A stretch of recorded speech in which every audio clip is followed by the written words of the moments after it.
ఈ రాష్ట్ర అభివృద్ధి పైన ఒక ప్రణాళిక ఉందంటే ప్రణాళిక లేదు. ఎక్సెప్ట్ రాజధాని రాజధాని రాజధాని.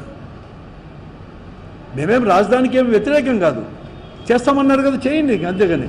కానీ సర్వస్వము రాజధాని అని చెప్పి ఆ 5 సంవత్సరాలు ఎలా చేస్తాడో అలాగే మీకు రాజధాని నిర్మాణం చేస్తామని చెప్పేసి ఆ రోజు ప్రధానమంత్రి గారు ఆ రోజు ఫౌండేషన్ వేసేనా పొద్దు మట్టి నీళ్లు ఢిల్లీ నుంచి తీసుకొని వచ్చేసి పార్లమెంటు దగ్గర నుంచి తీసుకొని వచ్చి ఎలా ఇచ్చినాడో మరొక మారు రాజధాని పునర్నిర్మాణం కోసం మరొక మారు కూడా ప్రధానమంత్రిని తీసుకొచ్చున్నారు.